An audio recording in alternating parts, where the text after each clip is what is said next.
নমস্কার বন্ধুরা, জয়শ্রীর পাকঘরে সবাইকে স্বাগত। আমার আজকের রেসিপিটি পুরনো আমলের হারিয়ে যেতে বসা একটি রেসিপি, আনন্দ নাড়ু। যেকোনো উৎসব বা অনুষ্ঠানের আগে এই নাড়ুটি তৈরি করা হতো। মা মাসিরা মিলে এই নাড়ুটি তৈরি করতেন আর থাকতো বহুদিন ভালো, আর টেস্ট অসাধারণ। আজকে সেই আনন্দ নাড়ুর রেসিপি। একই মাপের ৫টি বাটিতে ১ বাটি নারকেল কোড়ানো, ১ বাটির একটু কম চিনি, ১ বাটি পরিমাণে সাদা তিল, ১ বাটি চালের গুঁড়ো আর ১ বাটি আটা। এই ৫ টি উপকরণ কিন্তু একই রকম লাগে। চিনিটা আমি একটুখানি কম নিয়েছি। এবারে একটা বড় গামলার মধ্যে আমি প্রথমে চিনিটা আর নারকেল কোড়ানোটা দিয়ে দিব। নারকেল কোড়ানোটা কিন্তু ফ্রেশ হলেই সবচাইতে ভালো হয়। যদি কেনা নারকেল কোড়ানো হয়, মানে ডেসিকেটেড কোকোনাট হয়, তাহলে এই নারকেলের সাথে একটু দুধ মিশিয়ে দিতে হবে। এই নারকেল কোড়ানোটা আর চিনিটাকে আমি খুব ভালো করে মেখে নেব। যতক্ষণ না পর্যন্ত চিনি গলে গিয়ে একদম নারকেল কোড়ানোর সাথে মিশে যাচ্ছে। আমি যেহেতু গুঁড়ো চিনি নেইনি, দানা চিনি নিয়েছি, সেজন্য ঢাকা দিয়ে আমি মিনিট ১০ রেখে দিচ্ছি, যাতে চিনিটা ভালো করে গলে যায়। আর যদি গুঁড়ো চিনি নেন, তাহলে এই রেখে দেওয়াটা লাগবে না।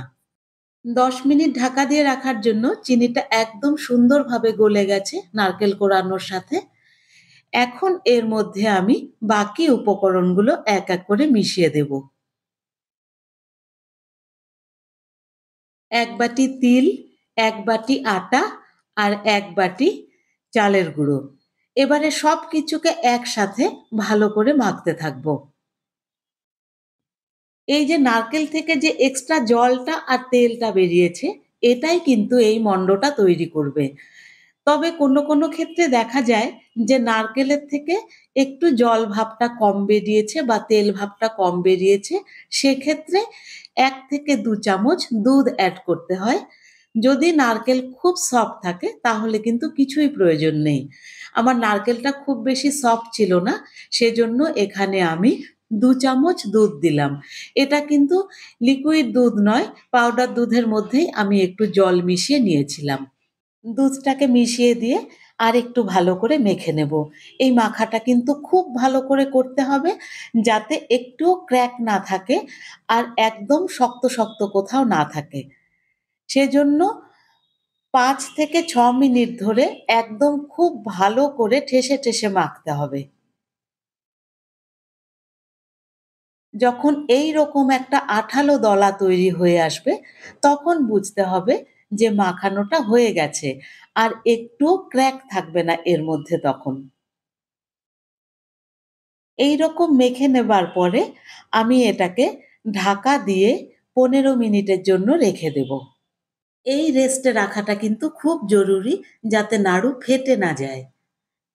১৫ মিনিট বাদে ঢাকনাটা সরিয়ে নিচ্ছি। জিনিসটি কিন্তু বেশ মোলায়েম হয়ে গেছে। এবারে হাত দিয়ে আরেকটুখানি মেখে নিয়ে আমি এবার নাড়ুগুলোকে তৈরি করে নেব।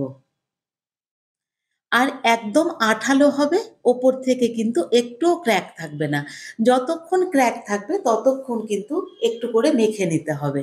হাতের মধ্যে একটু তেল বা ঘি লাগিয়ে নিয়ে অল্প করে এইরকম পোরশন তুলে নিয়ে প্রথমে হাত দিয়ে ভালো করে চেপে নিতে হবে। তারপরে এইরকম ২ হাতের সাহায্যে চেপে নাড়ুগুলোকে তৈরি করতে হবে। তৈরি করার সময় দেখে নিতে হবে যেন একটুও ক্র্যাক না থাকে।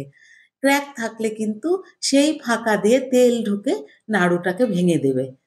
সেজন্য একটুও যেন ফাটা না থাকে নাড়ুগুলো তৈরি করার সময়, সেটা দেখে নিতে হবে।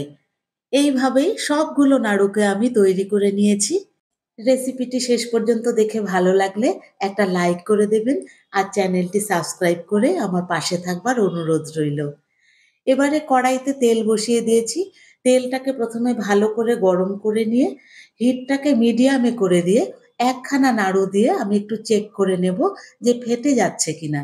যদি ফেটে যায় তাহলে কিন্তু আবার করতে হবে। দেখুন নাড়ুটা একদম ঠিকঠাক আছে। এবার বাকিগুলোকে আমি দিয়ে দিচ্ছি। ১০ থেকে ১২টা করে একেকবারে আমি ভেজে তুলে নেব। ভাজার সময় আমি কোনো স্টিলের খুন্তি ব্যবহার করছি না। কারণ স্টিলের ধারে কিন্তু নাড়ুগুলো ভেঙে যেতে পারে। সেজন্য এইরকম কাঠের বা সিলিকনের স্প্যাচুলা দিয়ে হালকা হাতে একটুখানি নেড়ে-চেড়ে নিলাম। এবারে ফ্লেমটাকে মিডিয়ামে রেখে আস্তে, আস্তে নাড়ুগুলোতে কালার আসতে দেব। খুব একটা লাল করব না, কারণ নাড়ুগুলো নামিয়ে নেওয়ার পরেও অনেকক্ষণ পর্যন্ত কুকিং প্রসেস চালু থাকে। সেজন্য হালকা লাল হতে, হতেই আমি নাড়ুগুলোকে তুলে নেব। দেখুন ঠিক এইরকম কালার এসেছে। এখন আমি নাড়ুগুলোকে তুলে নিচ্ছি। নাড়ুগুলো বাইরে থেকে বেশ শক্ত, কিন্তু ভেতরটা কিন্তু বেশ নরম থাকে আর বহুদিন ভালো থাকে এয়ারটাইট জারে রাখলে। একইভাবে আমি এইরকম মিডিয়াম হিটেই সব নাড়ুগুলোকে ভেজে নেব। আগেকার দিনে বিয়ে বা কোনো বিশেষ অনুষ্ঠানের আগে এইরকমভাবে নাড়ু ভেজে কৌটো ভরে রেখে দিত। আর অনেকদিন ধরে এই নাড়ুগুলোকে খাওয়া হতো। এই আনন্দ অনুষ্ঠানের আগে এই নাড়ুগুলো তৈরি হতো বলেই এটাকে বোধহয় আনন্দ নাড়ু বলে। আপনাদের অন্য কোনো কারণ জানা থাকলে নিশ্চয়ই কমেন্ট বক্সে জানাবেন।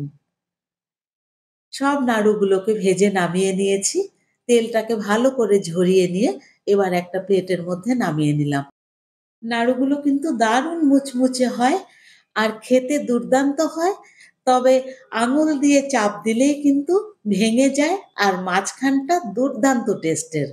নাড়ুগুলো বাইরে থেকে দেখে খুব শক্ত মনে হলেও কিন্তু ২ আঙুলের সাহায্যেই চট করে ভেঙে দেওয়া যায়।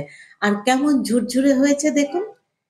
রেসিপিটি ভালো লাগলে একটা লাইক করে দেবেন আর চ্যানেলটি সাবস্ক্রাইব করে আমার পাশে থাকবার অনুরোধ রইল। ধন্যবাদ। ভালো থাকবেন।